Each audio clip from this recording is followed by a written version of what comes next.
eksperto man o ordinaryong mga Pilipino pa nagkakaisa sa pagsabing trabaho ang kailangan para maramdaman talaga ang pagbuti ng ating ekonomiya.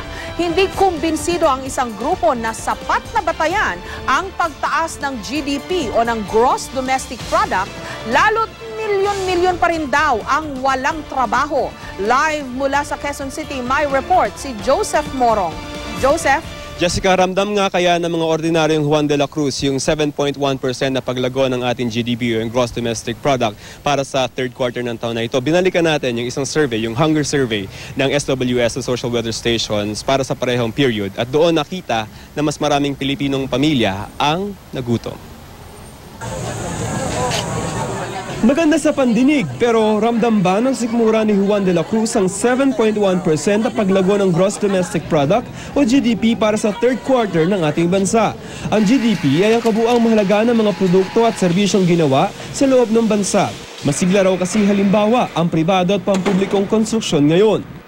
Sa construction, it grew by 24.3%. Sa manufacturing naman po, tumaas rin po 5.7%. Compared to 2% of the third quarter last year. Hindi mahirap paniwalaan na baka totoo nga ito dahil sa pag-ikot-ikot namin sa Quezon City, kapansin-pansin ang mga itinatayong bagong building. Ganon din ang tila kaliwat kanang pagkumpuni ng kalsada tulad nito. Ano naman ang ibig sabihin nito para sa mga ordinaryong Pinoy tulad ng construction worker na si June Daa? Simple, trabaho. Pag-asa namin, dahil malaking trabaho yun. Pag sakaling natanggap ka, matagal-tagal nang gagawin. Si Brian Alahar nagtatrabaho sa ginagawang condo unit na ito. 3 taon daw ang kanyang kontrata para rito. Pag may mga ginagawang building, mas maganda yun sa inyo? Opo, kasi yun ang nakakatulong sa amin. Kakaroon kayo ng trabaho. Pag wala? Pag wala, di mahirap talaga. At damay-damay na ang nakikinabang sa mga construction. Ang mga may karinderya sa tabi ng itinatayong building, mga construction worker daw ang suki niya. Building, so maraming gumagawa, maraming kumakain. Mabili yung mga soft drinks, yung mga sigarilyo. Pwedeng sabihin na may benepisyo ang tumataas sa GDP, pero para sa research group ng Ibon Foundation, baka hilaw daw ito. Base raw sa mismong datos sa National Statistics Office, tumaas lamang daw ng 103,000 ang mga trabaho sa construction July ngayong taon. At may tinatayang 2.8 milyong Pilipino pa rin ang walang trabaho Hulyo nitong taon. Halos kasabayan ang pagsukat ng GDP na nagsimula noong Hulyo. Bakit? The growth that happened in the third quarter, where did that growth come from sectors that were integrated deeply in the domestic economy? Okay. We should build Filipino industry. Filipino industry as Filipino manufacturers, hiring a lot of Filipino labor, using a lot of Filipino-made inputs. At kung babalikan naman ang hunger survey ng Social Weather Stations para sa ikatlong bahagi ng taon, kaparehong panahon ang sinukat ng 7.1% na GDP, 21% o 4.3 milyong pamilya pa rin ang nagsabing nagutom sila. The 7.1% growth that the economy has been experiencing is growth from sectors that are very shallow, not deeply integrated into the local economy, as proven by the fact that they're not creating enough jobs. Regular employment is the single most important source of earnings indirectly or directly by every Filipino. Sabi naman ng ekonomistang si Winnie Monsod, hindi nga raw ibig sabihin ng gumagandang GDP ang pagdami ng trabaho, lalo pat maraming Pilipino ang hindi nakapag-aral. Pero indikasyon daw ang gumagandang ekonomiya na kumikilos ng gobyerno para masolusyonan ang problema sa trabaho. Nobody is saying that growth and development mean the same thing. Yes, there is unemployment. Yes, there is underemployment. Ang sinasabi nga, growth is necessary for development, but it is not sufficient.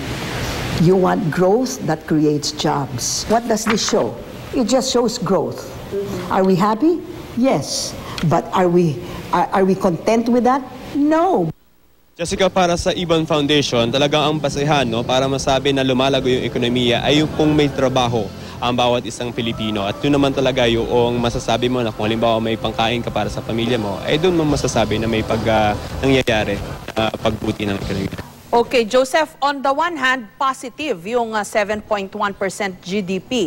Pero you also have a situation na yung unemployment based on SWS, mataas pa rin, marami pa rin ang walang trabaho, at marami pa rin ang nagugutom, again, based on the SWS. Correct, ma'am. Ang nangyayari kasi is may activity, no? May pag-unlad. Kasi ang sinasabi ng Ibon is that there are two worlds sa Pilipinas. Yan yung may mga kakayanan, yan yung mga negosyante, yung mga kababayan natin, at yung mga ordinaryong Filipino na pwede natin kasali tayo doon. No? So yung 7.1% only affects, according to Ibon Foundation, yung mga namumuhunan sa atin. Yung mga may pakailam na may 7.1% o mataas yung credit rating because they have the money to invest. Ngayon, kung may activity sila doon, it's limited doon sa kanilang uri, no? At hindi siya bumababa in terms of trabaho na para sa mas marami nating kababayan, mga ordinary Pilipino. So, walang, may disconnect, no? Yung maraming activity doon sa mga namumuhunan, pero hindi naman napoproduce yan ng maraming trabaho para sa ating mga kababayan, Jessica. Okay, if I remember correctly, ang laging sinasabi ni Professor Winnie Monsod is we need investments. Kasi pag may investments, may trabaho yan na papasok. May papasok na pondo, magkikreate yan ng new jobs. Ang kailangan natin data on investment siguro, Joseph. That is correct. And it's not just ordinary investments, no? Pag sinabi kasi natin na maraming foreign investments, sa parang ang gandang pakinggan, no? Na marami, nag-i-invest ng mga call center. Hindi lang foreign investment. That's right. Pero, even the government should be making investments, di ba? Correct. Pag mas marami kasing ginagastos yung pamahalaan. For example, no? Ang nagkwento sa akin ito, isang negosyanteng kaibigan. Pag halimbawa, let's take the example yung nagpapatayo ng kalye, no? O kaya building.